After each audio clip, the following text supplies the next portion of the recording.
day, light workers and star seeds. My name is Elizabeth Kristen. Welcome to my channel, Bridge to 5D, where we talk about all things ascension. So I wanted to talk today about demons, negative entities, and psychic attacks. So first I'll start with how through the avatar, through the form, you create your reality. So I'm going to use like the analogy of a movie theater. So when you have a projector for a movie, you have this big bright white light. Think of that as the light of your soul, higher self, spirit, who you truly are. You've got the photonic light, the light of your soul, as the big light coming out of the movie projector. Now that light is then focused through the film strip for the movie. It's focused through the film. The light of your soul is focused through your emotional body. And it is through your emotional body where you've got all of your subconscious beliefs, all of the dense, buried, lower vibrational energy, all of your limiting beliefs. It gets focused through that and out explodes, just like in a movie theater, the physical form and the world of form that you experience. It explodes out from you. If you think of the world of form as a holographic simulation, every single thought is a line of code programming the simulation you will experience. You're thinking and imagining this entire thing into being. The world of form is an illusion, what the Buddhists call Maya. The physical form is an illusion. The physical form, you think it, you imagine it into being, just like you think and imagine your reality into being. What's real is thoughts and beliefs. So like when people say, low vibrational food. There is no such thing as low vibrational food. Food doesn't exist. It's not real. That's Maya. What's real and what does have vibration are your thoughts and beliefs about that food. If you believe it's low vibrational and it's going to do this, this, and this to my body, then that's exactly what's going to happen if you put it in your body. So the fifth dimension is a dimension where you are not for or against anything. Everything is neutral. Your thoughts and your beliefs are what give it a vibration. So fear in itself doesn't exist in the fifth dimension. And the reason fear doesn't exist in the fifth dimension is you know what it is. It's a belief in an adversarial power, meaning that you believe that there's a force out there working against you. And so you can see why in the fifth dimension, where you know your reality is exploding out from you, that you're thinking your reality into being, you know you're thinking all of it into the being. You're a creator God. How could anything creator God creates be more powerful than the creator? That's only a thought form that could exist when you're lost in the illusion of separation and you believe you're separate from your reality. You are one with your reality. The world of form, the reality you experience, exists for one reason and one reason alone, as a feedback loop to tell you what your thoughts and beliefs are. So, like for example, taking the holographic simulation, every thought is a line of code programming the simulation you're going to experience. Those thoughts go out as vibration, and the world of form reflects back to you your thoughts and your beliefs. Whatever you believe to be true, the world of form will reorganize itself and present itself to you like that. It has to. That's its job. And so, let me think here. And so the ideas of demons or psychic attacks or negative entities, you can see how in the fifth dimension, you see them for what they are. They're illusions, thought forms. And you start using the world of form as it was intended. So it's in the name, psychic attack. Why is your psyche attacking you? The world of form is simply a feedback loop telling you your thoughts and beliefs. So you start using it as it was intended. Why am I creating this? How does this serve me? You don't create anything by mistake. It is all divinely orchestrated by higher self, reflecting back to you your beliefs. And if it puts you in a state of fear, you realize the only time you feel, okay, back up. Fear exists for one reason and one reason alone.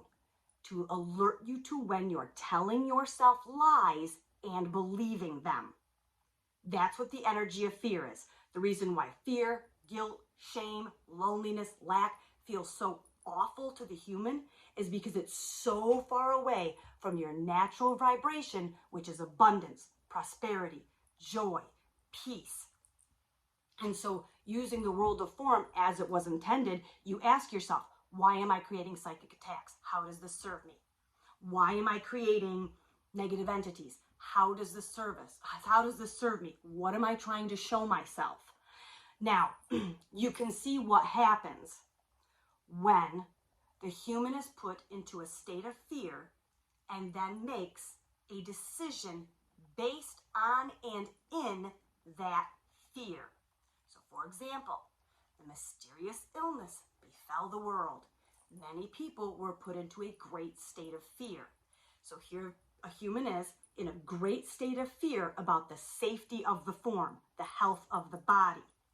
They then went and got the new treatment for the mysterious illness. You can clearly see, if you care deeply about the health of the avatar, like a light worker would look at that and go, that's the last thing you should do, is get that treatment.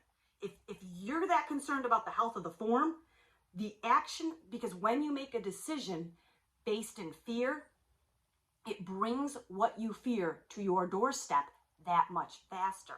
So someone's deeply concerned about the health of the avatar gets the new treatment. If you're concerned about dis-ease in the body, you just brought what you didn't want to your door that much faster. So in the case of like this idea of psychic attacks, negative entities, demonic entities, if you make it in fear, you're in the state of fear, and you make a decision based in that fear, things like, I need protection, I need these crystals for protection, I need to create this energetic bubble around myself to protect myself. You're creating an energetic bubble around yourself to protect yourself from yourself. You are not separate from the reality you experience. You're the one creating it. And so, like I said, you start using the world of form as it was intended, a feedback loop telling you precisely what you believe to be true about reality. Not what is true, but what you believe to be true, which is what's creating your reality. Another thing why you'll see this idea of psychic attacks and negative entities becoming more and more popularized is due to the ascension process, the light body process that everyone's going through right now. Now, what the light body process is, it's very simple. If you look at it this way, your spiritual body, higher self, is in the 5th dimension. Emotional bodies in the 4th dimension. Physical bodies in the 3rd dimension. Now, light workers and star seeds were all born in the 4th dimension. This is why light workers and star seeds resonate with the idea of empath, because they feel they're more sensitive to their emotions because they were born in the same dimension as their emotional body. Humans that were on the wheel of karma, the wheel of reincarnation, are born in the 3rd dimension. If you come in with karma, and all karma is not good, bad, right, wrong. Karma is just an imbalance in your spiritual energy. So, for example, if you've had lifetime after lifetime after lifetime where someone's taken care of you, you'll feel that imbalance, and wisdom comes from perspective. So if you've had the perspective of being taken care of, you're sort of driven to have the perspective of taking care of someone, because that's where the wisdom is gleaned from experiencing it through multiple perspectives. So if you come in with that imbalance, you're born in the 3rd dimension. Lightworkers and starseeds came in without karma. They were born in the 4th dimension, which again is why they resonate as empaths. So what happens is, here are the physical bodies or the spiritual bodies in the 5th dimension, physical and emotional bodies in the 4th. So you have to raise the vibration of both the physical and emotional body in order to merge with the spiritual body. So what happens to the emotional body, and what the emotional body looks like to me, is spinning geometries. And so during the ascension process, raising the vibration of the emotional body, those spinning geometries start spinning faster and faster and faster and faster. And that dense, repressed energy, to me, looks like the size of a marble, and it's tar. It's like black and sticky. And so that represents all the repressed fear, guilt, shame, lack, insecurity. And so as that emotional body starts raising its vibration, that geometry starts spinning faster and faster and faster and dislodges those dense, buried, lower vibrational emotional energy. It dislodges it. What happens when that repressed energy is dislodged? You feel it. Now, what can happen if someone's on sort of a rapid ascension cycle? What happens is that geometry starts spinning, and what it does is it like releases little pockets of density. And what happens is those little pockets are released.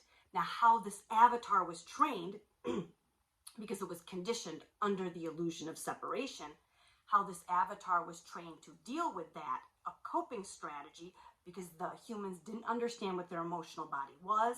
They didn't understand what to do with emotions, so they just trained the body unconsciously to repress them.